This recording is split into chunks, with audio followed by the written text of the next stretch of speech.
În cuplu își rupe și dracu picioarele, nici dracu nu se bagă. Dar noi, psihologii, trebuie să ne băgăm. Există o structură educațională foarte puternică în care oamenii sunt invitați să facă ceea ce simt. Simțirea de la dracu. Hai să spunem așa, simțirea de la dracu. Îngerii, când vor să vină aici, ca să sâmpe, trebuie să decadă de acolo, trebuie să vină în împărăția băiatului, că lui aparține, Domnului Dumnezeului nostru.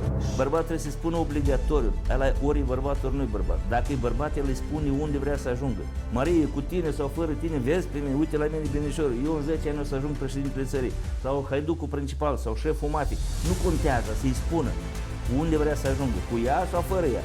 Ea te urmează. Dacă te apuci să urmezi tu pe ea, o să ajungi pe orizontală în bălării și ea și tu și la sfârșit o să dai vina pe tine că din cauza asta că n-ai fost suficient de bărbat. Că dacă erai tu bărbat, atunci o duceai înapoi încolo, dar dacă n-ai fost, atunci te duci pe orizontală prin bălării. Mai bine să trăiești de una singură decât să trăiești cu unul care te încurcă. Nici nu trăiești cu el, nici nu mori. E așa un fel de agonie. Ea nu-i viață. Și în stilul ăsta de viață nu poți fi niciodată recunoscătorii lui Dumnezeu. Bărbatul trebuie să răspundă foarte clar. De ce mă căsătoresc eu? De ce în general mă căsătoresc? De ce cu ea, nu cu oricare altă? Răspunsurile trebuie să fie logice, pline de sens. Nu, mă căsătoresc cu ea. De ce? De aia. Că să spune că îi place, că o iubește și că simte că ea este aleasă. Ok. Omul simte multe, depinde ce ai în sânge. Deci ce ai luat înainte, poți să simți tot felul de lucruri. Trebuie să fii conștient, clar, de ce cu ea și nu cu oricare alta? Unde eu vreau să ajung cu căsătoria asta? Unde vreau să ajung cu ea?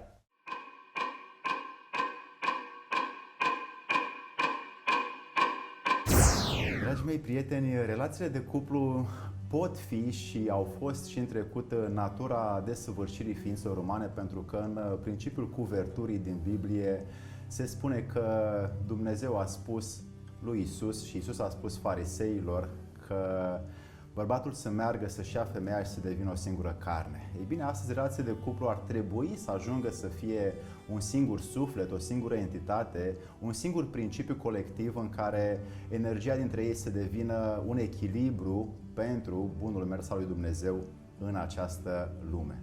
Ei bine, astăzi relațiile de cuplu au ajuns să mai devieze din când în când și să nu mai fie pe această structură de un singur suflet, doi oameni, și ne mai pierdem din când în când, mai deraiem de la acest demers spiritual și uităm că de fapt drumul nostru este că putem să mergem pe ascensiunea spirituală fiind sau făcând o relație, fiind cu cineva aproape suflet la suflet.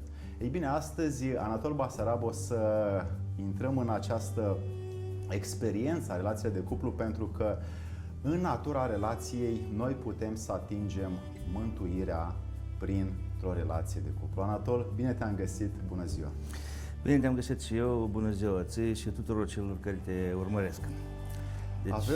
Avem un subiect foarte greu, pentru că mulți se sacrifică în relații, dar se sacrifică de dragul obișnuințelor, că așa au învățat în familie sau în religie.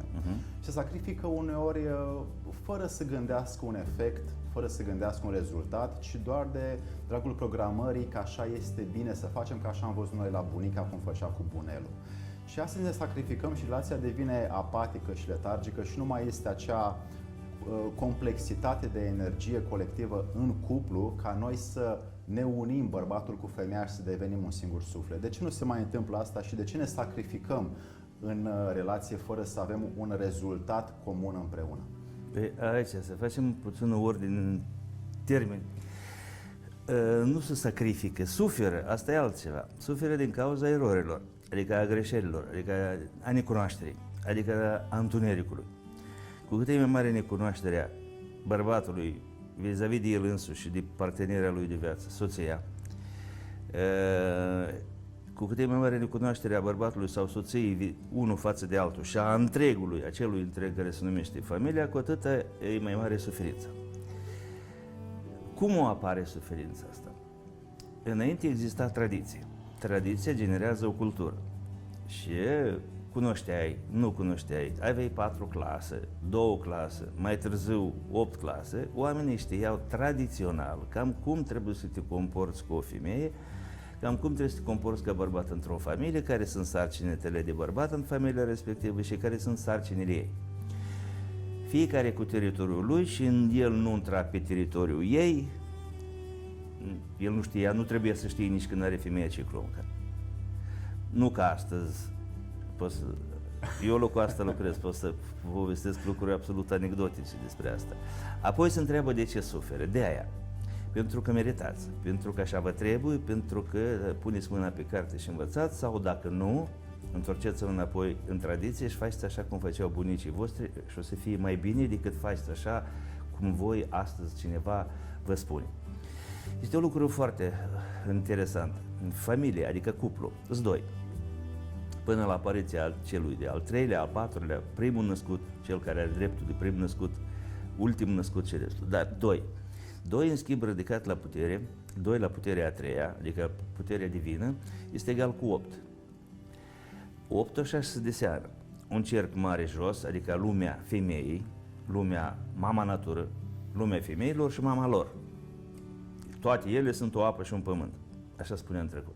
Toate, indiferent cum una mai frumoasă, mai tânără, mai știu, toate sunt o apă și un pământ. Pentru că toate sunt la fel, nu se înțeleg între ele.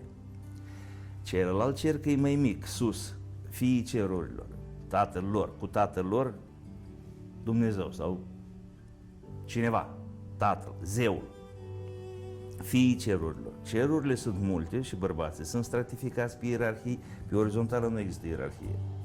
De ele nu pot suporta când una se dă mai importantă, mai deșteaptă, mai frumoasă decât oricare alta. Ele se agită și se intră între pedații pentru că nu pot suporta ierarhia. Mai ales când ierarhia e dată de o femeie. Cine vreodată a vizitat vreun penitenciar unde sunt femei, așa, acolo se știe că psihologia ierarhizării grupului de acolo e cu totul alta decât la bărbați. Deci fiii cerurilor, fiicele pământului. Ei trebuie, vezi, asta înseamnă 8, asta înseamnă cerurile și pământurile. De fapt, uniunea dintre un bărbat și o femeie este uniunea dintre cerul și pământul.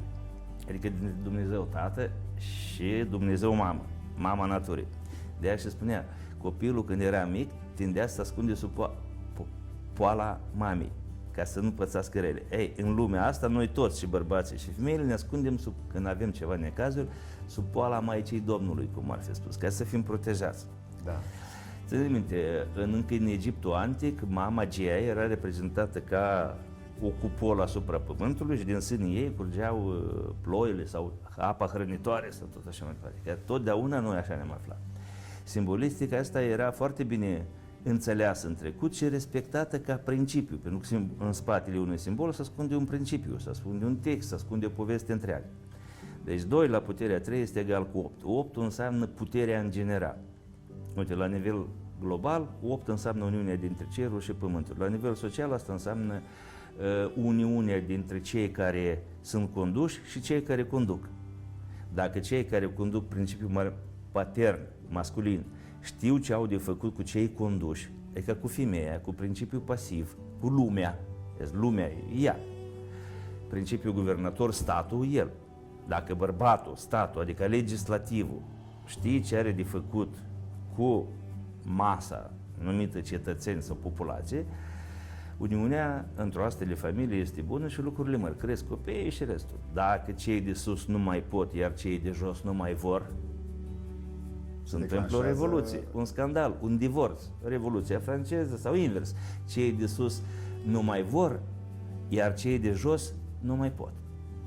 Sau ăia de sus vor ceva, dar ăia de jos nu pot, pentru că ăia de sus nu i-au pregătit, vine peste noi inteligență artificială, nu știu ce, lor ăstora de sus le se impune să digitalizeze țara, dar femeia, știi, este așa, în familie, femeia, uite, femeia a înțeles ce vrei să spui tu, dar nu-i de acord. Ce ai făcut? Știi câte scandaluri de astea sunt în familie? Tu îi spui ei și ea logic înțeles despre ce merge vorba, dar nu-i de acord. Și gata. Adică asta înseamnă că comunicarea nu a avut loc. Comunicarea, ca să aibă loc, are nevoie de câteva elemente principale. Adică să-i comunici, să înțeleagă, să aibă același cod, să poată descifra ce am spus, calea de transmisie să nu fie buruiată, că dacă e gălăgie mult, eu ți-am vorbit, dar tu dacă n-ai auzit din cauza buruiajului, nu-i problema mea, eu ți-am comunicat. Sau mulți dau mesaje și între ei și atunci nu se rezolvă nimic. Căile, adică comunicarea poate fi verbală, non-verbală, paraverbală, pe SMS, diferite metode sau canale de comunicare există. Dar să presupunem că am comunicat, ai înțeles că n-am vorbit în altă limbă, n-am vorbit în turcă, am vorbit în română, ai priceput ce am vorbit eu, ai înțeles logica lucrurilor, așa, dar nu ești de acord. Și gata, ultimul proces, nu neîncheiindu-se cercul, comunicarea nu a avut loc. Ca comunicarea să aibă loc, uite, eu îți comunic sau soții îi comunic, ei trebuie să înțeleagă mesajul, în cuvintele în care le spun eu, trebuie să aibă aceeași semnificație, adică să decodifice la fel, înțelege și după care trebuie să fie de acord. Și ca să verifici, o întreb, cu ce ești de acord? Că văd că ești de acord, dar știi acum, ai înțeles implicațiile, ce înseamnă asta. Că ești tu de acord așa, dar când o să facem prima acțiune și o să vezi că e greu să apă, dar nu am crezut că e așa, păi eu nu am gândit că e chiar așa, păi nu-s de acord deja, dar inițial ai fost. Și apare scandalul. Ei, uite, întrebarea asta este tema, cuplu. În cuplu își rupe și dracu picioarele, nici dracu nu se bagă. Dar noi, psihologii, trebuie să ne băgăm. Trebuie, în lumea asta, în principiu, nimic nu trebuie. Faci numai dacă consider că e important și faci asta numai, mai ales atunci când ei doi consideră că asta pentru ei e important. Că uite, el nu vrea să divorțeze de ea, dar ea vrea. Și orice îi face, el nu spune, nu declară asta. Orice îi face, orice tip de consiliere, nu duce nici la un rezultat, pentru că ea pur și simplu nu vrea. Ea va spune că da, de fapt el, dar nu știu ce, și până la urmă divorțul peste ani, dar divorțul tot se va produce. Prin urmare, cine se sacrifică? Sacrificiul înseamnă ceva vast, sacru, de la sacru. Adică așa, eu îi dau ei un rinichi pentru că suntem compatibili și soția mea, nu-i mama, nu-i sora, nu-i ce, dar suntem compatibili. Uite acolo, da, sacrifici o parte din tine, sacrifici ce? Timpul tău în care tu puteai să te distrezi, de exemplu, să pleci într-un concediu, stai acasă lângă ea pentru că ea e bolnavă, de exemplu, sau ea stă lângă tine, nu? Sacrifici ce? Uite, viața ta putea să meargă într-o direcție, dar s-a întâmplat ceva. El la locul de muncă, unde lucra pentru familie, și-a rupt piciorul și-a rămas fără picior. Și uite, ea de aici mai departe, cum ar fi spus, cealaltă parte a vieții și-o sacrifică stând lângă tine. Viața ei nu va mai fi cum putea ea să fie sau cum și-o imagina. Brusc, scenariul, dramaturgia vieții, filmului vieții s-a schimbat cu totul. Și ea, uite, stă lângă tine pentru că ai fost bun și cu picioare, ești bun și fără picioare. Aici vreau să ajung, adică există două tipuri de sacrificiu, adică o fac una pentru că așa am învățat în familie, în tradiție sau în religie să fac, că e bine să mă sacrific pentru aproapele meu, sau fac că este din mine, din esența, din ființa, din dorința sau voința mea că este util în scopul nostru comun, creator, să ne desăvârșim împreună să o fac. Și aceste două direcții pentru care noi ne sacrificăm sunt tot timpul disponibile, dar noi cea mai mare parte este că alegem partea obișnuită, programată, să ne sacrificăm pentru că așa am văzut în jur că e bine să ne sacrificăm. Și oamenii, cum ai spus tu, să jertfim mai degrabă, spune. Să ne jertfim. Sau să jertfim, adică să facem o ofrandă, să jertfim, să lăsăm ceva de la noi acolo, numai ca să fie bine. Cum sacrificiu cu altceva, e partea divină din noi. E mecanismele divine pe care trebuie încă să și le înțelegi. Trebuie să înțelegi ce se întâmplă. Chiar și în timpul, uite, putem să găsim elemente de sacru și în sex. Și în sex. Da.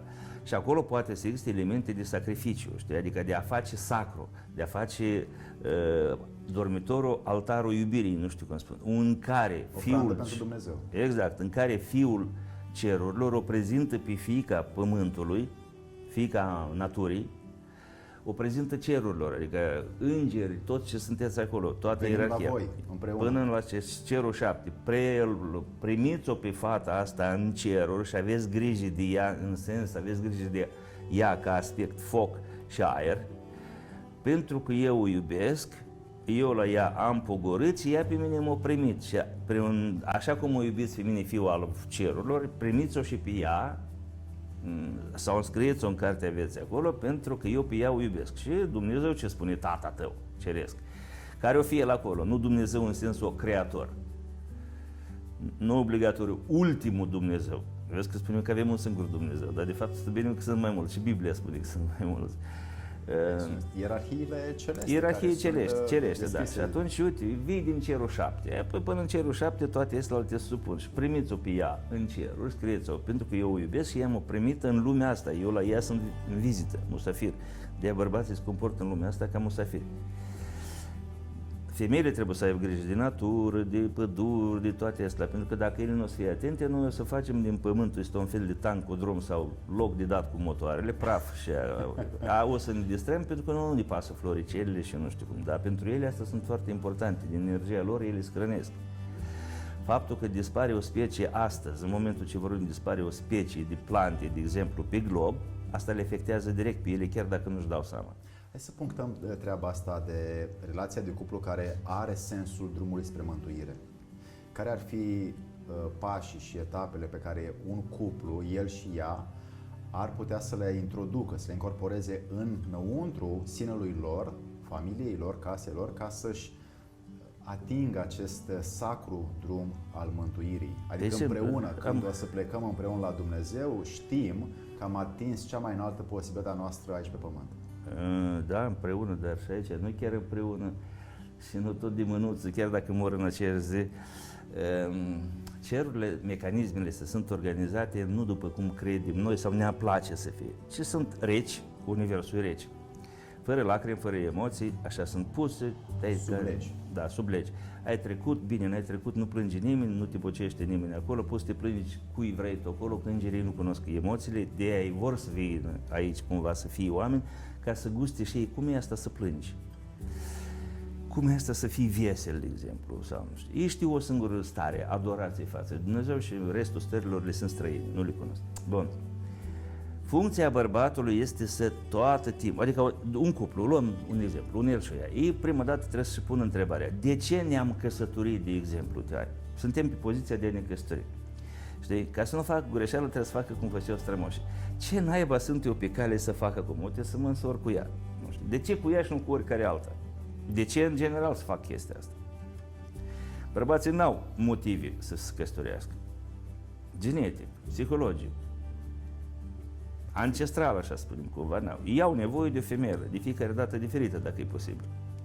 Adică ei au nevoie să împartă cu hrana lui, carnea, dându-i uneia dintre femeile pe care o consideră el atunci, în momentul ăla, mai sănătoasă, mai atractivă, care poate îți induce ideea că ea poate să producă o progenitură mai sănătoasă decât aia sau aia sau aia. Masculul, singurul lucru de care se teme este nu cumva să-mi produc o progenitură bolnavă sau să nu semene cu mine. Ca atitudine care este. Femeia poate să-l iubească dacă copilul s-a născut și cu malformație, fără o mână, fără un picior, ce știu eu, așa o să-l iubească. Bărbatul, de obicei, știți, cum vikingii îl luau într-o noapte, se duceau la râu și se întorceau singur acasă, pentru că înțelegea că acel copil, în viitor, nu o să fie util nici societății, nici lui însuși, nici nouă ca familie, nimic. Adică este contraproductiv. Din potrivă. Acest sânge rece nu mai există disponibil. Ar trebui să existe, dar numai că dacă am spune chestia asta, am spune că suntem deja hitleriști și nu știu cum, eugenia și nu știu, dar au fost o perioadă de timp în care... În Republica, în cartea lui Socrate, pe care o scrie Platon, el spune că într-o cetate, cel care este cel mai slab ar trebui să fie îndepărtat prin orice metodă încât să nu strice cetatea dinăuntru. Evident. Și apoi trecem cel mai slab din punct de vedere psihologic, pentru că el poate trăda oricând și din cauza celui mai slab psihologic dintre noi. Adică erau în trecuturi momente în care numai faptul că dădeai dovadă de frică, vikingii te lichidau imediat, nu mai așteptam să ajungem cu tine în luptă, ca să ne trădezi acolo după ce... Și Japonia le tăiau capul instant. Din start, că numai când am văzut într-o primă acțiune, într-o primă luptă, că dai dovadă de frică, de înfricoșare, de ceva, atunci pe loc, ai noștri, nu mai așteptam noi să te prizonieri și să săpărești tot acolo totul. Regulile, adică viața avea regulile ei crude, nu? Și societatea se ținea într-un fel. Oamenii de astăzi de știință au descoperit triburi, care uite acum le descoperim. Până acum ei n-au avut relații cu lumea mare. Ei în general n-au știut că există alții pe glob decât ei. Și acolo constată că ce? Că ei au tot un Dumnezeu, adică au un creator și ierarhia, au tot un fel de Dumnezeu, mama naturii, au lideri Din păcate, orice turmă umană sau orice haită nu poate trăi fără un lider. Și cel mai interesant, urmăresc strict astea două componente. Relația dintre un el și o ea și produsul lor, copiii. Adică urmăresc, dacă copilul nu-i bun, nu-l lasă mai departe, să aibă, poate să alese până la un nivel de să trăiască în trib, dar nu are acces la femei. Și în general, ca să ai acces la femei, trebuie să dai un examen de maturitate sau de bărbăței. Ai trecut examenul respectiv, ai acces la femei. Nu rămâi mai departe vânător sau soldat, undeva unde nu ai acces la femei. De ce ar avea Gigel, care e cam prostănac, care lipsit de duh, să aibă acces la femei, ca să producă ce? Copiii semeni lui? Păi nu ne trebuie bărbați să supraviețuim, să vânăm, să trăim aici în jungla asta. Nu ne trebuie bărbați de o anumită factură, nu ne trebuie poeți. Poetul e suficient 1 la 100. În cazul ăsta, în perioada asta istorică, în alte perioade istorică, când vor veni timpurile bune, o să avem nevoie și de poeți mai mulți. Și atunci o să-i lăsăm. Adică cam așa sunt. Ideea e următoare. Nu ne ducem în direcția asta, selecția naturii, plus selecția omului. Nu mai face, că oamenii acum au dorit să empatizeze chiar și cu cei care sunt mai defavorizați. Păi da, și asta avem. Dar Dumnezeu cu mila, nu e important că oamenii se nasc cu malformații sau cu diferite probleme. Deja s-au născut. Dar de ce s-au născut? Pentru că n-am fost atenți ce producem. Adică lui a fost tot una cu cine s-a căsătorit. Cu aia care până la 18 ani s-a umplut sângele de droguri, de tot felul. Ți s-a părut hai, că e mișto așa. Te-ai căsătorit cu ea, ea a avut ovulile deformate de atâtea droguri, sau beții, sau alcool, sau bărbați care au trecut prin patul ei. Și acum, uite, să poftim copilul. Ea fizic arată ok, parcă, și chiar și atractiv, are experiență, s-a jucat cu bărbații, știe și pe următorul să-l facă. De data asta, soț. Dar copilul este ăsta. Problema aia societății este cum permitem ca așa ceva să se întâmple. De ce nu avem la bază mecanisme tradiționale, culturale, morale, psihologice, bărbătești sau feminine, acolo la bază undeva, care să nu permită uniunea dintre un el și o ea, care sigur va produce așa ceva. Pentru că a venit cunoașterea religioasă care spune clar că toți suntem copiii lui Dumnezeu și toți suntem aici să ne ajutăm unii pe ceilalți. Și atunci a implementat în societate această gândire și toți suntem copiii lui Dumnezeu, dar nu toți suntem spre Dumnezeu. Asta e cel mai important. Nu mă interesează important a cui copil ești tu. Important ești către Dumnezeu sau către celălalt. Ei sunt toți de la Dumnezeu, dar toți în altă parte, prin bălălăi. Noi trebuie să ținem că dacă sunt de acolo, atunci încolo trebuie să întoarcă toți. Și mintea încolo trebuie să le stai și comportamentul și toate. Așa că el e de la Dumnezeu, dar se duce la dracu și până bălării, nu mă interesează că el e de la Dumnezeu. E ca și cum tu ești de la Dumnezeu, dar tocmai ți-a dat cetatea. Păi eu ce să? Copilul lui Dumnezeu are dreptul și el să existe chiar dacă o trădat, nu? De acord. Păi... Acum, mergem în această ierarhizare a etapelor sau ce ar fi de făcut în cuplu, cine să stabilească, domnule, mergem către Dumnezeu, ce avem noi de făcut ca relație de cuplu, cum putem să comunicăm, să ne apropiem, să ne simțim, să ne trăim unul pe celălalt încât atunci când ne ducem de aici să ne ducem la Dumnezeu. Ce are de făcut un cuplu din perspectiva ta ca să reușească să se mântuiască în această existență în cuplu? Bun, primul lucru cel mai important este înainte, o luăm de la capăt, de la început. Bărbatul trebuie să răspundă foarte clar. De ce mă căsătoresc eu? De ce în general mă căsătoresc? De ce cu ea, nu cu oricare alta? Răspunsurile trebuie să fie logice, pline de sens. Nu, mă căsătoresc cu ea. De ce? De aia. Să spună că îi place, că o iubește și că simte că ea este aleasă. Ok. Omul simte multe, depinde ce ai în sânge. Deci și ce ai luat înainte, poți să simți tot felul de lucruri. Trebuie să fii conștient, clar, de ce cu ea și nu cu oricare alta. Unde eu vreau să ajung cu căsătoria asta? Unde vreau să ajung cu ea? Eu, de exemplu, vreau să ajung în viață pe vârful muntelui și acolo vreau să-mi fac o casă. O piscinuță, o căpriță, n-am nevoie de nici de electricitate, că la lumina lumânării mă descurc destul de bine.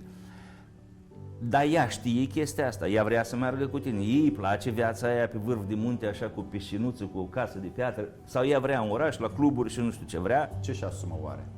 Păi, poate ea în general asuma sau neasuma ceva, trebuie bărbatul să-i spună unde el merge. Unde se duce. De ce facem asta? Pentru ce facem asta? Bărbatul trebuie să-i spună așa, simplu. Odată s-au întâlnit, spunem s-au plăcut. Atracția poate să apară și animalică.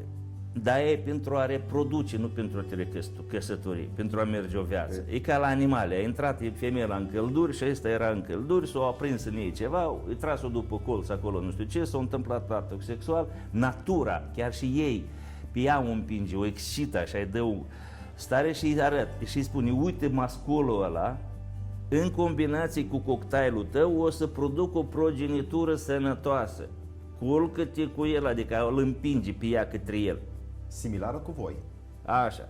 Ea fie o face, fie nu o face. Dacă o face, de obicei are și orgasm, pentru că mama naturii dă o bombonică pentru asta. Vezi, dacă mă asculți pe mine, primești un orgasm. Fecundarea, adică poate s-o produs, poate nu s-o produs. Dar să spunem că s-o produs, atunci natura i-a dictat ei, cu asta o să-ți iasă o progenitură sănătoasă. Iar mama natură e interesată de așa ceva. Ea nu cunoaște că noi am inventat prezervativul, pastila de a doua zi și tot așa mai departe. O împinge pe ea în brațele acelui mascul când ea se află în starea sa, că ce? Culcă-te cum ar fi cu ăsta, că de la tine și de la el o să iasă o progenitură sănătoasă. Bun, asta e la nivel animale. Ea poate să se culce, poate să iei pastila, poate să nu iei pastila, poate să apară copilul sau nu. Dar natura este interesată numai de a produce, a reproduce, nu și de restul legilor divine. Din punctul ăsta de vedere, natura e ca femeia. Pe ea o interesează copiii și nu mă interesează ce face taică tot, de unde aduce el bani. Fie și mai fiot, important este să hrănesc copiii pe aici. Casa să fie casă, copiii să fie spălați, masa să fie masă și tot așa mai departe. Deci trebuie să-i bărbatul, dar prima dată trebuie să spui obligatoriu ei unde el o să ajungă. Și dacă îi spui, fă fată, uite, poți să te căsătorești cu mine și eu vreau cu tine, dar eu în 5 ani, 10 ani o să ajung la pușcărie. O să stau în pușcărie 10 ani. Ești pregătită să mă aștepți. 10 ani. Ea spune, da, îmi place tipul ăsta de viață, eu mă pot jertvi, adică suferi pe altarul familiei, suferi 10 ani, că soțul meu nu e acasă, eu pot trăi, nu te înșel 10 ani de zile, noi să vii înapoi și tot satul o să știe toate mănuntele mele. Ce te aștept 10 ani, e important să, dar te sacrifici tu, te jertvești tu pe altarul politic acolo. Pentru ce? Pe idei politice sau pentru că ai să omori un om, te duci în pușcărie, sau pentru că ai furat la unul vaca. Pentru ce să te duci în pușcărie? Pentru asta, uite, că să-i fur la unul vaca. Ei, pentru asta nu vreau. Du-te tu în drumul tău, că eu caut alt bărbat. Eu nu sunt de acord să merg pe drumul ăsta. Altul spune, uite, eu o să fiu haiduc și o să mă aresteze ăștia. Ești gata să mă urmezi, că valoarea e numai într-o singură direcție. Ea te urmează. Dacă te apuci să urmezi tu pe ea, o să ajungi pe orizontală în bălării și ea și tu și la sfârșit o să dai vina pe tine că din cauza ta că n-ai fost suficient de bărbat. Că dacă erai tu bărbat, atunci o duceai înapoi încolo, dar dacă n-ai fost, atunci ea te-a dus pe orizontală, prin bălării. Funcția bărbatului să rămână pe verticală tot timpul. El pe orizontală nimerește numai atunci și își pierde puterele. Când ai ajuns pe orizontală, ești mai slab ca o femeie și ea te va bate. Uite, după actul sexual. Tu nu mai poți, dar ea mai poate. Și Thomas spune, da, mai vreau o dată. Ce ai făcut? Tu propui ca ei să discute înainte de căsătorie. Obligatoriu, dar de ce să căsătoresc? Bărbatul trebuie să spună obligatoriu. Ăla ori e bărbat, ori nu e bărbat. Dacă e bărbat, el îi spune unde vrea să ajungă. Marie, cu tine sau fără tine, vezi pe mine, uite la mine binișorul, eu în 10 ani o să ajung președintele țării, sau haiducul principal, sau șeful mafiei. Nu contează, să-i spună unde vrea să ajungă, cu ea sau fără ea. Și ea trebuie să gândească bine, e gata, e pregătită să urmeze un astfel de bărbat, pe o astfel de cale, către o astfel de țintă sau către astfel de vârf de munte. E pregătită să-l susțină? Să-l țină, să-l încurajeze, să-l inspire, să-l vindece rănile atunci când vine acasă, spunem, din oraș, din lume, rănit, sufletește, chiar poate și fizic. Și flămând. Și flămând, să hrănească, să-l iubească, să-l liniștească, să-i facă somnul cum? Profund. Dar când doarme un bărbat profund? E o regulă după o partidă bună de... Nu? Doarme profund. Acolo dumneavoastră se trezește, ea în ghilimele îi dă un șut în fund și îl trimite înapoi în lume și spune, Mihai, du-te și cucerește cetatea care mi-ai promis, că tu ai zis că ai să o cucerești, nu pentru mine, pentru tine. Cucerește și vine înapoi acasă ori pe scut, ori sub scut. Dar nu învii acasă trădător, nu învii acasă perdant. Laș. Laș sau cum. ai făcut asta, ea te urmează. Tu ai zis că vrei președintele țării să fii, eu te urmez, eu vreau să fiu prima doamnă. Mie filmul vieții tale mi-a plăcut, că de fapt uniunea dintre el și ea este invitația ei în filmul vieții tale. Asta e regula. Când e invers, totdeauna o să ajungi la dramă, o să fii dracu, o să vă iei pe amândoi. Când o să începi să urmezi tu pe ea, fie ea și femeie de afaceri și de succes. Păi uite-te că foarte multe măsuri educaționale astăzi sunt invitate ca să susțină femeia în dorințele și idealurile ei și bărbatul să contribuie și la asta cum ea Dracu contribuie are la el. multe mijloace și multe viclenii.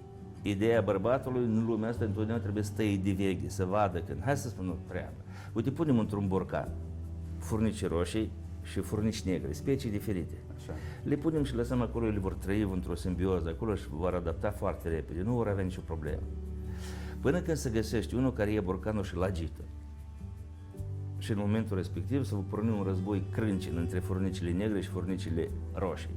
O parte din ele vor muri, o parte vor câștiga, dar de obicei nu rămân câștigători, de obicei rămân din toate mulțimile de furnici rămâne una. Ei nu poți spui că ești câștigătoare când tu ai rămas singură pe lume. Problema, vezi, cât oamenii sunt așa, nu e nicio problemă. Pe noi trebuie să ne interesează cine agită banca, cine dracu agită banca, de se întâmplă că trebuie să facem noi ce zic ele, dar ele nu știu totdeauna ce zic. Și mâine o să zic altceva. Dar ți-ți trebuie o perioadă de pregătire ca să urmezi. Și ea schimbă. Uite la ele în discurs.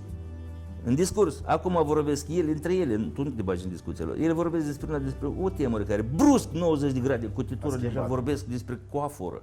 Deja, acum vorbeau despre chestii spirituale, coaforă, apoi bucătărie, apoi despre bărbați. Nu reușești tu să le urmezi pe ele niciodată, pentru că ele n-au o cale, ele nu sunt venite pe lumea respectivă să urmeze o cale, ele sunt venite să urce după bărbat. Și cât de-aia spuneam în trecut, o femeie ajunge în rai sau în iad numai în spatele unui bărbat pe care ea însăși către acolo l-a împins. Adică dacă te-a împins în iad, e să vă duci în rai, el va veni după tine. Mai devreme, mai târziu, chiar dacă moare înaintea ta, ea stă la ușa iadului până vii și tu.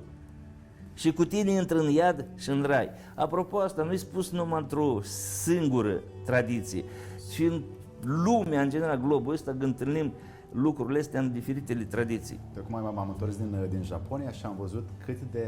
Vezi că și la biserică o întreabă, ești gata, Marie, să-l urmezi pe Ion și la bine și la rău? Într-adevăr.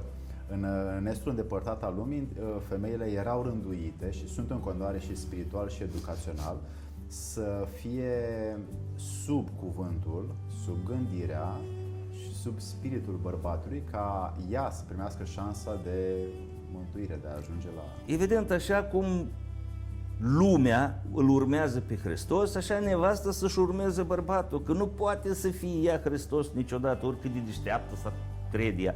Când suntem construiți diferiți. Nu-i femeia nici mai bună, nici mai proastă, nici mai ea decât bărbatul. Nimic, e cu totul altceva. Diferența dintre un bărbat și o femeie ca dintre pământean și extraterestru. Imensă, e o prăpastie imensă. Singurul lucru care îi face pe ei să fie împreună este complementarietate. Adică femeia este complementară bărbatului. Nu este opozantă, nu este altceva mai bună sau mai rea. Cum ar fi spus, nu, câinele și pisica. Înțelegi? În Egiptul antic, bărbatul era reprezentat tot timpul cu cap de câine, vânător. Iar pisica, femeia era reprezentată ca pisică sau tot timpul înconjurată de felini, pantere, tigri, pisici, leoaice, și ea însă și se îmbrăca de multe ori în mătasă cu imprimeu, cum ar fi spus, de leoaică sau de tigroaică sau cea, pisică neagră. Femeia era asociată cu pisica. Sunt două lucruri diferite, dar când sunt împreună, ele sunt complementare. Adică un bărbat, oricât de bărbat câinele ăsta ar fi, el păzește casa în jur, dar în casă de șoricei n-am câini, pentru că eu păzesc casa în jur. În casă păzește femeia șoricei, sau casa de șoricei o păzește femeia. O fi femeia, cât de femeie o fi și cât de bună păzitoare de șoricei, casa în interior. Cum o să iasă afară, o să întâlnească cu un alt câine, praf o să o facă, nu-i pentru așa ceva. Bărbatul păzește ce de la gospodărie, de la poartă, în lume, e teritoriul bărbat, el luptă acolo. Femeia și acel teritoriu îl privesc ca pe un podium în care poți să defilezi. Știind că există lege, nimeni nu te violează, nimeni nu îi saltă, așa te pune pe cal și te duci în cetatea lor când au femei. Și atunci ea se comportă și afară din casă ca și cum ar fi un podium în care își ateliază fundul, lețul, sănișorii și nu știu de fel. Dar pentru bărbat, dincolo de curte, e armată, e război. Acolo distanța de o mână întinsă face diferența, mai trăiești sau ai murit. Pe ei ce poate să-i se întâmple? Ea cumva chiar și conștientizează. Dacă mă prinde cineva numit dușman dincolo de poartă, ce o să-mi facă? Maxim mă violează, știi? Acum nu știu cum spun. La bătrânețe un viol e virtute aproape, așa vorbesc ele între ele de multe ori, știi? Dar pentru tine nu e același lucru. În ideea când tu chiar vrei să o aperi, dincolo de poartă. Uite, vine unul pe la spate, distanța unei mâini întinsă și încuțită în spate și cu asta s-a terminat. Este? Aceste lucrurile astea trebuie să le înțelegem foarte profund. Nu superficial, foarte profund până la sânge, dureros de realtre. Că viața e compusă din două, bărbați și femei. Adică realismul incredibil de dureros, legile crude ale vieții, și romantismul, partea feminină, câteodată neîndurător de romantic poate să fie. Uite, ăsta, de la neîndurător de romantic, neiertător să spunem de romantic, până la neiertător de realist, crâncin și dur. Astea sunt cele două laturi ale prăjinii extreme, pe care tu, prin viață, uite așa, mergând pe lamă de cuțit, că nu-ți dai seama, dar toată viața mergi pe lamă de cuțit. Și dacă ai căzut în partea asta sau în partea aia, jos te așteaptă schelete istorice de acolo. Nu contează. Nu o să te primească într-un fel sau altul că ai căzut pe partea dreaptă a lamei sau pe partea stângă. Adică bine e printre noi cei căzuți. La datorie sau la cercetare sau la... Dar treaba ta este să mergi pe lamă de cuțit, jonglând cu inima, creierul. Inima, creierul, bărbat, femeie, pasiv, activ, sus, jos, cald, rece. Există această lege a Trinității în lumea religioasă care are principiul activ și principiul pasiv. Bărbatul și femeia care rezultatul lor este o nouă ființă. Este copilul care practic este efectul interacțiunii și el este forța care neutralizează sau menține echilibrul între activ și pasiv. Da, uite, adică el pasiv, stă, nu se mișcă. Uite, vine el, activ, se mișcă. Și se mișcă, se mișcă. Și se produce o căldură. Acum în mâna mea, căldura nu există. Căldura e rodul interacțiunii între ele, că copilul interacțiunii.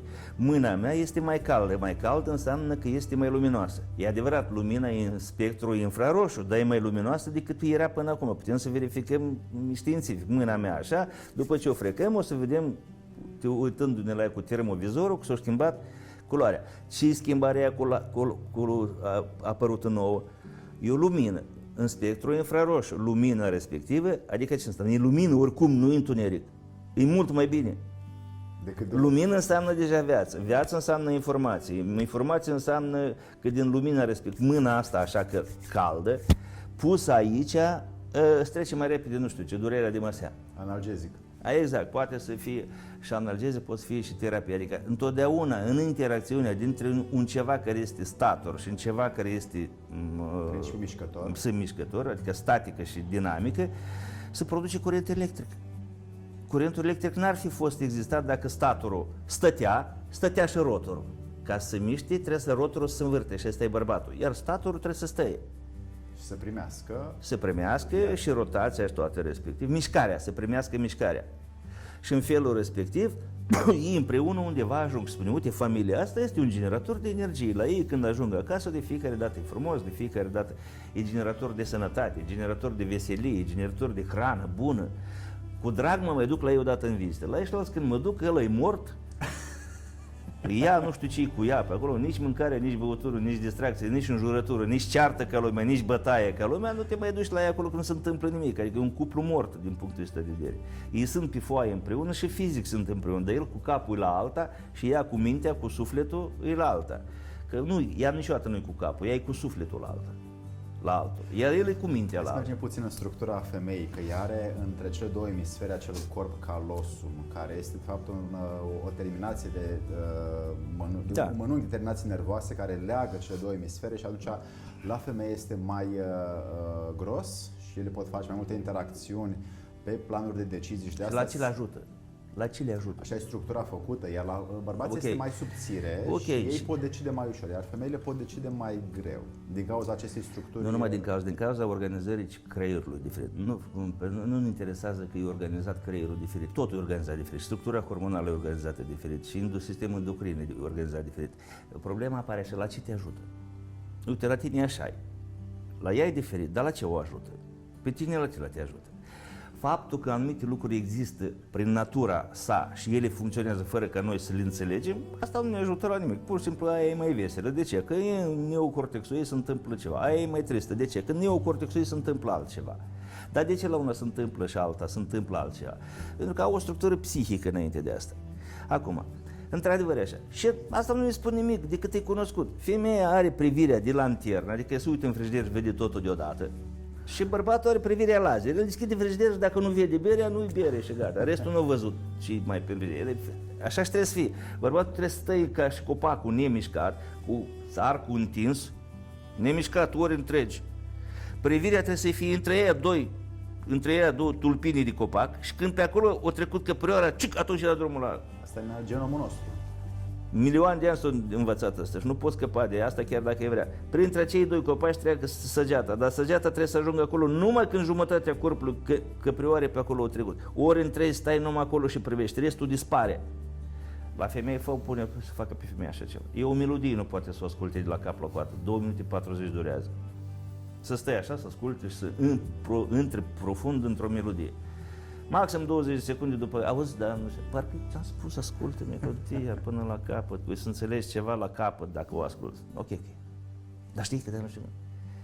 În 2045 o să se întrerupă ea pe ea însăși de 4 ori. Dar totuși există un factor de decizie foarte greu de luat pentru o femeie care are acest mângâi de terminații nervoase, corpus callosum între emisfere, pentru că ea tot timpul va asocia cu altceva o decizie pe care urmează să o ia. Da. Și nu va ști care este efectul deciziei. Păi tocmai de aia trebuie să stai și să te urmeze și să facă toate asocierile în vederea atingerii țintei și obiectivului tău și să urmărească și să analizeze toți prietenii și oamenii din lumea asta variantele. Care acceptă spiritual și comportamental o astfel de atitudine astăzi în luna. Treaba lor, unii nu-și acceptă sexualitatea, alții nu-și acceptă genul. Sunt tot felul de nebuni pe lumea asta. Pe noi ne interesează să-i discuasem pe ăștia sau ne interesează cum îi luăm pe ăștilalți care au mai rămas, să-i îndreptăm acolo unde trebuie să ajungă, natural, unde trebuie să ajungă ei. Bine, pentru cei care văd această emisiune, hai să spunem pentru doamne cât și pentru domni. Domnilor, ce le-ai spune în câteva cuvinte să facă și după aceea ce le-ai spune doamnelor să facă, în așa fel încât unirea lor activului cu pasivului să genereze o energie superioară care să servească. E simplu ca bună ziua, domnilor, declarați-vă acelor însurați sau încă neînsurați sau deja însurați, poate s-a schimbat ceva între timp. Declare clar, sus și tare, cu drapelul sus, umerii desfăcuți, voce tare, unde naiba sau unde Dumnezeu sau unde dracu vrei să ajungi tu. Nu contează că vrei să ajungi la dracu, la naiba sau la Dumnezeu, dar declară-i ca ceilalți de lângă tine să înțeleagă unde vrei să ajungi. Dacă ești bărbat, dacă nu ești bărbat, tu nu ai ce declara unei femei. Doamnelor, dați-le câte un șut în fund și scăpați de ei că nu se duc nicăieri, prin urmare nici pe voi nicăieri nu o să vă ducă. Iar dacă stai locului și nu mergi undeva, nu miști, o să vină ceva peste tine și o să-ți iei și teritoriul și pe tine însăși o să-și declare că acel teritoriu nu mai este de mult al omului și ne aparține nouă, demonilor. Și tu de aici n-ai plecat, vei trăi după regulile noastre atunci.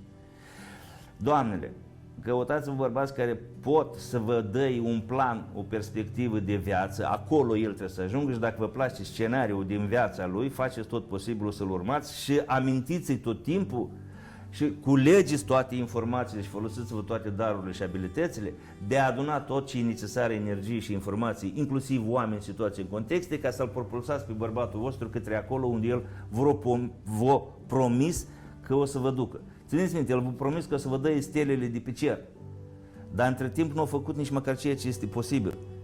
Nu că să aducă stelele de pe cer, lucru imposibil. Nici măcar cele posibile nu le-au realizat. Scăpați de ei. Că e mai bine să trăiești de una singură decât să trăiești cu unul care te încurcă. Nici nu trăiești cu el, nici nu mori. E așa un fel de agonie. Ea nu-i viață. Și în stilul ăsta de viață nu poți fi niciodată recunoscătoare lui Dumnezeu. Pentru că spui, Dom'le, ce viață mi-ai făcut? Uite, fiul tău, ăsta, fiu. Ce viață mi-a creat?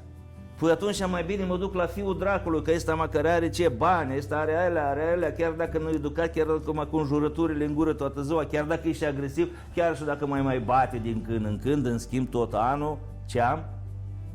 Nu am lipsă de bani. Nu am lipsă de altceva. Pe când ăsta, uite, fiul tău a zis că mă duce undeva și nu mă duc nicăieri. M-a lăsat pradă celuilalt. Că și între noi, bărbații, trebuie să recunoaștem, ca și cum între ele sunt unele fiicele mamei în natură, mama, cum ar fi mama lui Dumnezeu. Știi? Și tot în lumea asta mai este și Lilith, mai este și aia, și ele sunt fiicele se aduc și la acolo. Cum și noi suntem fiii lui Dumnezeu, dar între timp unii au ajuns să fie sclavii sau agenții sau, cum să le mai spunem, băieții dracului și slujesc cu totul alt cuiva. E treaba lor proprie și personală între ei și Dumnezeu. Cum și orice fac eu pe lumea asta, e între mine și Dumnezeu, nu e între mine și voi, chiar dacă vă place ceea ce spun sau nu vă place. Eu spun lucrurile astea pentru că chiar și când le spun, tot între mine și Dumnezeu este treaba. Să le spun sau nu. Dar voi vă place sau nu vă place, ce auziți este între voi și Dumnezeu, nu e între voi și mine. Voi pe ecran mă vedeți acolo, voi nici nu aveți dovadă că eu exist în realitate. Poate acolo inteligență artificială, poate nici nu sunt eu. Vă supărați aiurea. Băgați la cap și gândiți bine, lumea e construită după reguli, după legi, nu după chiță, hachiță, mofturi și fiță.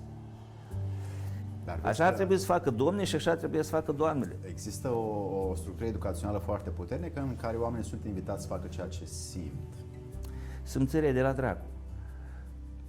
Hai să spunem așa, simțirea de la dracu. Îngerii când vor să vină aici, ca să simte, trebuie să decadă de acolo, trebuie să vină în împărăția băiatului, că lui aparține, Domnului Dumnezeului nostru, nu a Creatorului, ci a Domnului. Apare imediat după Creator, în Biblie. Creatorul a făcut tot ce a făcut, după care la un moment dat cine apare? Domnul. Și lui aparține toate, prințul. Lucifer, Satan, numiți-l cum vreți. Vedeți, jumătate de glob și-o dat seama cine e șeful pământului respectiv și încep să-l slujească, nu vedeți? Și acum tăman ne aflăm între cine? Bătălia feminin-masculin, lumină-întuneric. Va câștiga femeia sau va câștiga bărbatul? Țineți minte ce scria în trecutul lucrări. Când femeia va ajunge să danseze dezbrăcată pe masa plină de rodurile muncii bărbătești, atunci înseamnă că dracul a stăpânit pământul. Se întâmplă asta. Dar de ce dansează ele în fundul gol, să spunem, pe tocuri, pe masă, unde tu ai pus mâncarea din munca ta, din vânatul tău? De ce? Pentru că noi nu le-am fost suficient de bărbați. A decăzut. Nu a decăzut obligatoriu. N-am fost suficient de mult de bărbați. Și am ascultat pe alții că lăsați femeia să facă ce vrea. Păi vedem ce face femeia. De ce e în stare să facă o femeie? Nu e capabil decât să te ducă pe orizontală. Atât. Prin simțuri și trăiri și emoții și sentimente. În felul, structura ei, nu pentru că ea e rea, pentru că ea asta își dorește. Natura ei este așa. E ca și cum hai să ne luăm după pisici. Ne luăm, vedeți unde o să ajungem. Pisica o doare în pix, trăiește, nu ascultă de nimeni. Ea e singură, ea e teritorială, ea n-are stăpân. Câinele, da, dar câinele are un stăpân. Sau dacă nu-l are, tot timpul și-l caută. Pisica e autonomă, așa știi. Și totuși bărbatul, câinele și cu pisica trebuie cumva să trăiască. Dar trăiesc numai când știu precis, sfânt, întocmai, precis, egal, adică sfânt. Ce are de făcut el în viața asta?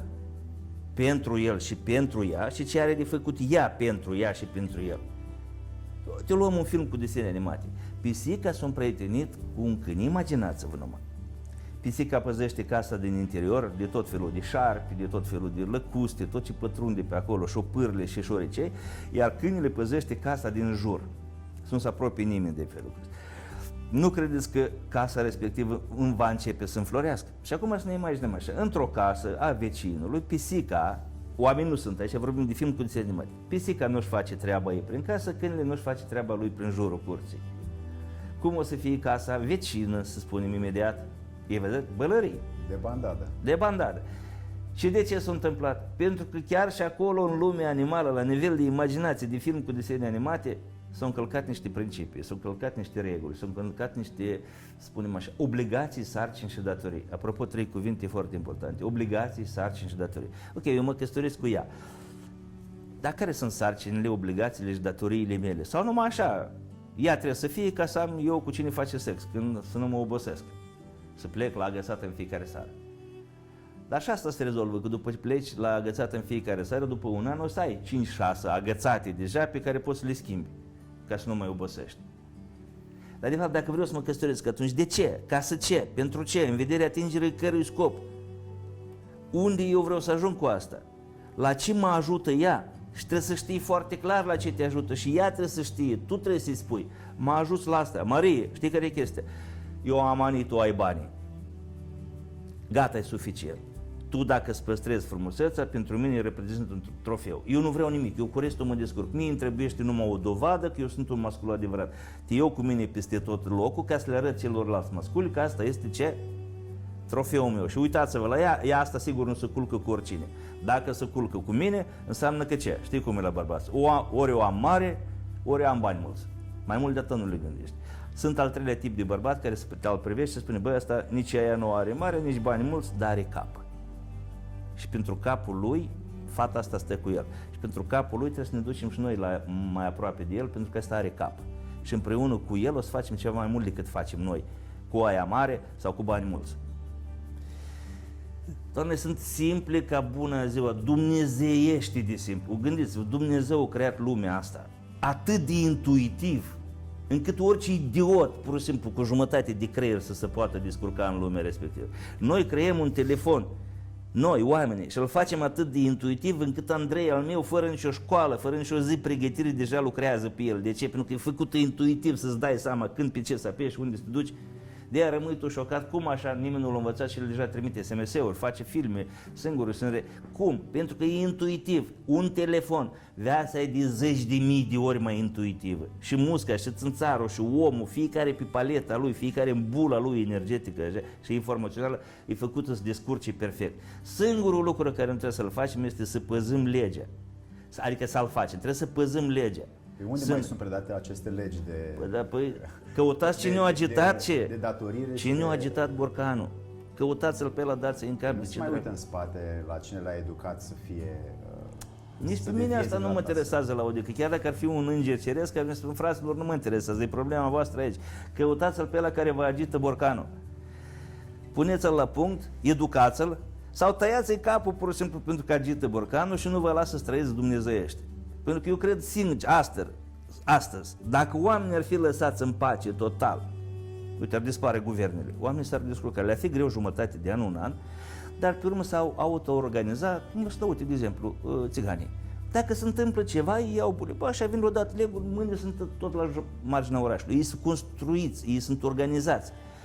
Băi, și criminalitatea e organizată, de-aia spune criminalitatea organizată. Nu? Numai noi toți restul suntem dezorganizați, domnule. Dacă se întâmplă ceva, nu știm unde să o luăm, nu știm ce-ți facem. Dar prima formă de organizare trebuie să fii taman în familie. Băi, femeie, dacă vine bomba atomică sau ceva și eu sunt în capătul ăla și ăla și o întrerup telefonul și nu mai merge electricitate, de pe acum ne înțelegem, ne întâlnim la maică-ta la amândoi, indiferent unde o fi. Acolo ne întâlnim, dacă acolo iară s-a întâmplat ceva și nu ne putem întâlni acolo cu ovnii dușman, ne întâlnim la copacul ăla din pădure, știi tu care te-am pupat prima dată, acolo ne întâlnim și de acolo, indiferent cum ajungeți, pe jos, noaptea, ne întâlnim acolo și de acolo vedem ce avem de făcut ca și familie, ca formă de organizare. Hai să mergem și în partea cealaltă a tuturor filmelor și teatrelor care sunt literatura care este promovată de 1000 de ani încoace, care provoacă și induce gândurile femeii că trebuie să fie în egalitate și trebuie să-și conducă bărbatul către emoție. Păi, stop aici, egalitate. Noi dacă am duce femeia la ceea ce se numește egalitate, trebuie să o coborâm și să tăiem foarte multe din ceea ce are. Femeia este nu numai că e egală, este mai egală ca bărbatul de 1000 de ori. Dacă să spunem să o ducem pe femeie la egal, trebuie să o dăm în jos, să-l creștem pe bărbat. Ea în Biblie, în pictură, în muzică, în poezie, oriunde, e mult mai egală ca bărbatul. Bărbatul e niciun palac așa, gândește câte poezii au fost scrise pentru femei, câte ode, câte războaie s-au dus în numele lor sau pentru ele. Și acelea famă în toate. Și câte au scris ele pentru noi. Câte poezii, păi încap toate pe glob, încap toate în camera asta. Câte poezii, ode și nu știu ce, opere de artă inspirate de către o femeie și bărbatul a creat munca. Că în plan spiritual e invers, femeia îl inspiră pe bărbat și bărbatul naște în chinuri groaznice câteodată, opere de artă. Copilul bărbatului poate fi un produs, poate să fie o idee, poate să fie o descoperire științifică. Produsul femeii este un copil. Dar ele cât ne inspiră? Dacă ele ne inspiră pe noi astăzi, la ce naiba ne inspiră de trăim așa viață? Vinovate sunt ele, că să le place când le spune femeia este ca bărbatul capul, vezi, le recunosc. Dar noi suntem gâtul. Bine-s de acord, dar atunci unde întorceți voi gâtul ăsta? Gâtul, unde întoarceți capul? Către ce valori? Așa trăim. Inspirați-vă bărbații înalte. Dacă femeile ar încerca să se culce, sexual vorbind, cu mincinoși, trădători și nu știu ce, toți ar dispare de pe lume. Dar dacă femeile se culcă ca la cacicacea, și eu vreau să devin că am acces mai mult la femei în felul ăsta. Că dacă vii cu poezie astăzi, nu se uită niciuna la tine, corect? Dar dacă vii cu cicalaca, cicacea, cu buzunarul plin de bani, sau cu oia mare, bine, sau cu cap mult, care e destul de dar în asta trăim, instinctivă, de asta trăim, trebuie să pornim de la realitățile crude. De obicei noi încercăm așa, știi, să ne protejăm unii pe alții, să nu ne supărăm și cu ocazia să nu facem nimic. Bănuiesc că publicul care ne privește, cred că deja a trecut de aceste spețe foarte bine, impulsive și... Îți-l felicit pe publicul tău dacă au ajuns în asta să guste din ceea ce se numește adică neiertătorul realist și neîndurătorul romantism. Numai așa o să poată înțelege în ansamblu, de la o extremă la alta, lumea în care trăim. Și atunci o să știi totdeauna ce ai mai bine de făcut, în ce situații te afli. Eu am spus așa, și am cu multe femei, o sagite, adică asta o dat vina pe noi suntem vinovate de toate ce se întâmplă. De calitatea vieții este responsabilă femeia. Calitatea. Ca în viață să existe belșug, adică tot ce trebuie, știi, tigaie, mâncare, casă, de asta este responsabil bărbatul. Vedem că lucruri, bunuri, materiale sunt mai multe, producem mai multe decât suntem capabili să consumăm. Uite, producem atâtea mașini Tesla încât nimeni nu le mai dorește. Se umple portul în România, nimeni nu le mai dorește, plin port. Noi le producem. Dar bunăstare tot noi. Dar de ce? Pentru că de starea de bine răspund femeile. Dar de starea de a avea răspund bărbați. Uite, vrei să ai? Spune-mi ce vrei să ai și eu îți fac. Dar eu vreau să fiu fericit. Tu mă poți? Adică, uite, a fi e treaba femeilor. Dacă a fi e nasol, înseamnă că femeile îți devină prin tot ce sunt ele, deștepte și libere și independente și tot așa mai departe. Și mai egale ca bărbatul de mult. Numai prostie așa, e o manipulare socială, că femeia nu e egală bărbat. E mult mai egală. Se pornește tradiția și de la o femeie. Mama, născătoare Dumnezeu, Maria Magdalena, sora Maria în 3 feluri, 3 Marii, materii. Femeia adorată peste tot în toate religiile. E pusă la punct în sensul că îi se recunoaște, bă, tu ești zeița lumii, dar uite, ăsta este pătrățelul tău, nu te urca tu ca maimuța în copac, că nu faci nimic altceva decât ne permiți nouă să ne uităm legal sub fusta ta, dar mai mult de atât nu se întâmplă nimic. Urcă-ți bărbatul în copac, lasă el să dă acolo nucile și tu strângi-le de pe jos, că lumea tai de pe jos. Și în copac sus acolo nu se poate urca orice bărbat. Tot între ei se urcă, tot după o anumită ierarhie. În trecut s-au ostenit foarte mulți oameni ca să păstreze legile astea. Și noi ne-am ostenit, nu noi, dar unii să agite borcanul și să nu ne mai ținem de ele. De ce? Ca să ne poată mai ușor manipula. De ce? Pentru că gândiți-vă, dar am trăit într-o țară care e România, în care prima formă de organizare, familia e foarte bine pusă la punct temeinică și organizată, indestructibilă. Că vine dracu, că vine americanul, că vine nu știu ce politică, că vine pe nu știu ce tendință, trenduri și nu știu ce, nu-i poți pe ăștia separa, nu-i poți băga zăzanii înăuntru și îi rămân așa. Pe țara asta, practic, nu o poți guverna în felul respectiv. Dar așa când ea votează cu unul și ea votează cu altul și din cauza asta divorțează, nu, pe atunci, fraților, ce să spun, așa vă trebuie, sunteți proști, prin urmare o să suferiți. Înainte, femeile când se puneau la șezătoare, duminica, la sat, acolo discutau problemele satului și încercau să sugereze bărbaților ce au de făcut ca să conducă mai bine obștea. Corect. Astăzi nu se mai întâmplă. Se duc la mall și își cumpără hăinuțe și, în general... Astăzi e o terapie, adică să duc în restaurant ăsta, o să vezi mai multe femei stând la masă, câte 3, câte 4, câte 5, libere și independente, după care se întorc acasă și plâng, beau câte 2-3 sticle de vin, hăhăiesc pe acolo, nu știu ce de rezolvă de ce business-ul, dar pe urmă duc acasă total nefericite. Înainte la restaurante stăteau mai mulți bărbați și ce discutam, nu beam ca proștii, ci puneam la cale ceva, băi, tu ce zici? Uite, statul ăsta vrea să facă cotitura încolo. No, asta nu prea ne convine, că știi ce o să duc asta? Erau de veche, urmăreau ce fac aia. Astăzi pe toți îi doare într-un loc de oricine, bărbați de femei, femei de bărbați și împreună de stat, ca și cum nu suntem noi, n-avem treabă. Apoi ne trezim că nu știu ce lege să dă și că suntem obligați să o îndeplinim. Și dacă nu îndeplinești, un alt compatriot de-al tău, numit polițist, jandarm sau ceva, fie va da cu bulanul în cap și te va obliga să faci chestia asta, chiar dacă nu înțelegi logica acelui lucru deloc. Am trecut pe așa ceva, nu țineți minte. În 2 ani de zile, cum am reușit să spălăm tot globul pe creier.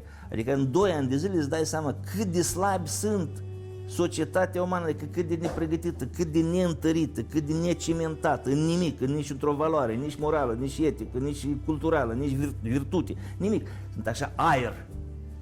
Păi în felul ăsta așa vă trebuie, fraților, nu știu cum să spun, așa vă trebuie. Sunteți demni de tot ce să vă se întâmplă, atrageți ceea ce sunteți și prin urmare o să suferiți de aici încolo. De ce? Pentru că cei care învață, deja au învățat din perioada cu vaccinul la modă, care nu l-au mai folosit, vedeți, dar l-au luat. Au învățat multe aspecte, cum să-l controlezi pe fraier, să spunem așa, sau pe ăla care lipsește din propria lui viață, sau lipsește din propria lui familie, sau lipsește din cogniția asta globală. Nu ia nicio decizie, nu se opune, nu vine cu ceva nou, nu se revoltă. Păi e sedat. Păi e sedat pentru că așa crede și oaia, domnule, ce să-i fac? Iarăși nemilos de... Oaia crede că cel care o hrănește, ăla o și păzește.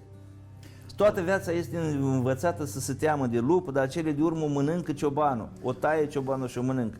Vreau să mă întorc la această binecuvântare pe care tu o oferi ființelor umane, pe care eu o propun la o dezbatere, nu doar la o cină împreună, cuplu cu cuplu, ci la a fi de fapt un sens spiritual, cât și social de familie, cât și de mântuire pentru Dumnezeu. Ce ai putea tu să le spui să stabilizeze în ei înșiși, în așa fel încât această binecuvântare pe care tu ai adus-o în această oră împreună cu noi și pe care voi ați vizionat-o, încât să rămână permanent, să dăinuie omniprezent, omnipotent și omniscient în ei. Omul ăsta tot e mai complicat așa, că este, adică știi, clasa 10-a, să spunem. Hai să o luăm așa clasa 1-a, că vă spun eu, toți și cei care ne privesc majoritatea dintre ei la nivelul ăsta de informație și pregătire sunt în clasa 1-a, adică sunt la bază. Și nu cunosc încă bazele familiei, bazele relațiilor, bazele comunicării, la bază. Să ne aflăm aici, exact pentru acest motiv, ca să trecem la clasa superioară. Deci ca să trecem la clasa următoare, atunci e un lucru simplu. Voi împreună, soț-soție, trebuie să stabiliți între voi, cu acord deplin și total, unde naiba vreți să ajungeți, ce vreți voi de la viața asta. Dacă vreți doar să trăiți caca, papa, pipi, sex și la un moment dat murim, atunci țineți-vă de asta și nu vă băgați în altele. Dar dacă vreți ceva mai mult, atunci stabiliți clar ce vreți voi împreună să faceți, nu el pentru mine și eu dacă e posibil pentru el deloc nimic, nu împreună, voi împreună, așa ca familie, ca entitate, așa, undeva trebuie să ajungeți și vă garantez că o să ajungeți, ori undeva mai sus, ori undeva mai la stânga sau undeva mai la dreapta. Și adică pe parcursul drumului. Drumului, da. Și de atunci, dacă știți unde mergeți, nu contează cât intemperii, certuri sau tensiuni între voi apare, pentru că chiar și în timp ce vă certați, voi vă duceți undeva. Vehiculul ăsta numit familie, el merge, chiar dacă puțin a scăpat volanul sau ceva, el totuși încă inerțial merge. Pe urmă, iar reveniți, iar faceți ceva și voi mergeți, ori încolo, ori încolo. Când spunem pe orizontală, credem, nu contează unde. Ori la stânga, adică sinistra, ori la dreapta, tot un drac e. Uitați-vă astăzi în lume, că e politică de dreapta, că e politică de stânga, tot un drac e.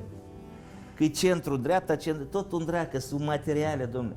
Până când politicienii nu se vor aduna să ducă lumea undeva, până atunci toate astea sunt degeaba. Și înainte era așa ceva. Țarul era unsul lui Dumnezeu pe pământ și țarul urma ca să ducă lumea unde? Undeva. Era o ierarhie. Dar acum ierarhia e cine are mai mulți bani, cine are mai multă putere, cine are mai multă armată, cine are mai multă informație sau lucruri muritoare. Din cauza asta populația și țările în ultimele perioade de timp nu evoluează, iar dacă evoluează totuși undeva, sunt acele popoare care ori sunt atacate, ori sunt suprimate, ori care încearcă să se le dicteze ceva. Aia se dezvoltă. De ce? Uite, de exemplu, toată lumea s-a împărțit acum în două. Trebuie să hotărăști, ori ești cu Rusia, ori ești contra Rusiei. Da. Și așa s-o declarat. Deci hotărâți-vă toți, cine vreți să fiți. Cu rușii sau... și rușii au zis, da, noi vrem să fim cu rușii. Paradoxal. N-au zis că nu. Hai, și noi, la fel. Păi hotărâți, trebuie să fiți cu românii sau împotriva românii. Cunoaște toată evidența. E evident că noi românii va trebui să alegem, da, vrem să fim cu românii, nu? Cum adică să fim împotriva românilor? Hai să fim cu românii. Așa au declarat și eu, da, vrem să fim cu rușii. Dar pe lângă asta au mai declarat și alții, care ori rezonează cu ideile lor, ori cu sentimentele lor, ori cu viziunea lor, ori cu istoria lor, ori cu cultura, cu ceva nu contează. Și uite, lumea s-a împărțit în două. Sau cu Dostoievski, poate. Poate, simplu. Și acum lumea s-a împărțit în două. Între unii, adică spunem așa, toată lumea, nu, puțin, da, și în general toată lumea, e împărțit în cine? În cineva care sunt contra rușilor și în cineva care sunt cu rușii. Și acum nu vorbim de statul rus, de ideologii, în general, ideologie. Conceptul în sine. Toată lumea s-a împărțit. Cineva va câștiga din urma asta. Putea lucrurile astea să nu se întâmple, dar cineva agită borcanul. Cine e cel care agită borcanul? Prindeți-l și vedeți ce faceți cu el. Așa. Că dacă nu, el o să agite borcanul în continuare. Când numai o să vă liniștiți, iar o să agite borcanul. Bun. Și odată cineva dintre astea două să câștige. Dar ca să câștige, ele trebuie să afle război. Războiul se declanșează pe diferite ramuri sau nivele ale lui. Noi suntem deja în război. Acum faci o metaforă și o comparație cu relația care de fapt nu mai este femeia cine este și a ajuns să fie pe o altă direcție și bărbatul nu mai știe cine este pentru că educația primită la traseu. Uite, spune, de exemplu, partea asta este, el trebuie să fie principiul masculin, că este, eu cu ducem, faceți cum vă spun, pe noi ne îngrijorează faptul că tu, rusul, te împrietenești cu chinezul. Dar ce treabă ai tu, dar cine te crezi tu? Să spui mie cu cine să mă împrietenesc, cu cine nu. Nu, că pe noi ne îngrijorează. El încerca să fie ce, nu așa am spus noi. Adică nu el l-a inventat, global, jandarmul planetar. Gardianul planetar, ei cu bani, tata. El e principiul masculin. Toată restul lumea trebuie să joace rolul de femeie. Și să facem exact cum ne spun americanii. Este? Numai că americanii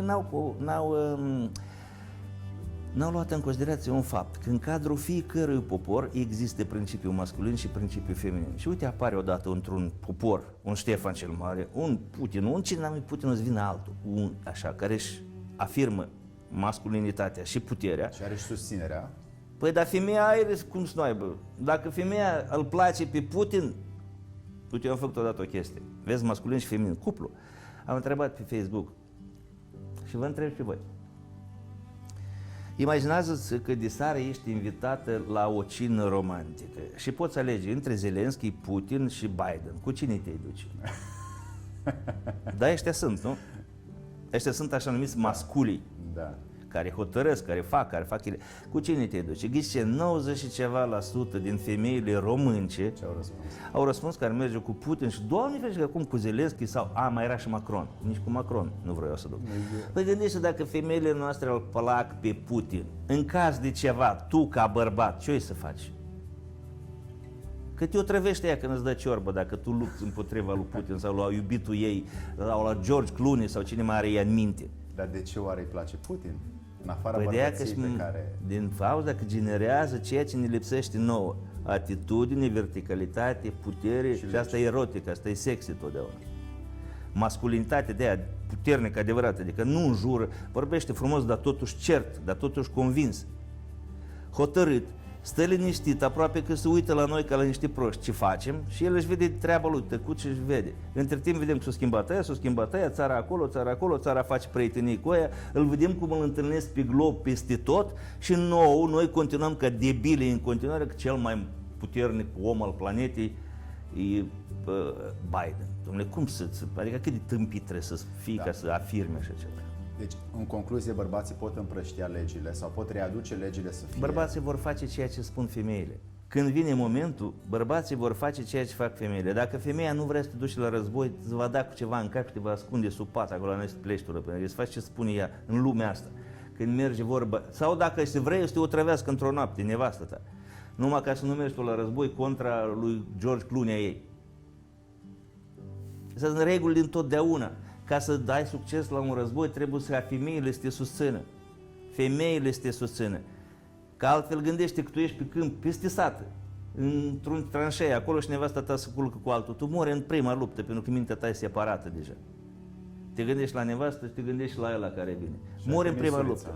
Dar dacă tu știi că acasă este vrednic o femeie care te așteaptă și e de acord cu faptul, și când o să te întorci mort, o să te mormânteze ca pe un erou, nu ca pe un prostălău care s-a dus să lupte cu nu știu cine, că cine dracul l-a trimis. Eu i-am spus stai acasă. Anatol, ești pentru mulți oameni un exemplu și o referință de luat în seamă pentru ideologia, conceptul și educația pentru care ar trebui și adulții și tinerii să o includă în viața lor. Te felicit pentru faptul că binecuvântezi cu ceva ce văd că este drept în tine, cu ceva ce este vertical și te întorci la Dumnezeu înăuntru tău când vorbești astfel și se vede și se simte. Și mai departe îți propun să trăiești astfel, să te manifesti astfel și toți oamenii care te ascultă să verifice. Nu trebuie să te crea, dar să verifice aceste legi că pot fi reale pentru viața lor. Și vreau să-ți mulțumesc pentru asta și să fie într-un ceas bun, să dăinuie cuvintele tale în inima lor. Mă bucur dacă pot să vă fiu de folos într-un fel sau altul, indiferent cum. Acum eu nu vreau să fac asta și nu vreau să încânt pe nimeni, dar tema sau temele sunt câteodată atât de profunde și dureroase, încât nu poți să le explici așa cumva ca să nu-i superi pe unii și să nu-i deranjezi pe alții. Ori faci o treabă bărbătește, ori mai bine nu mă faci deloc. Dragi prieteni, vă mulțumim foarte mult.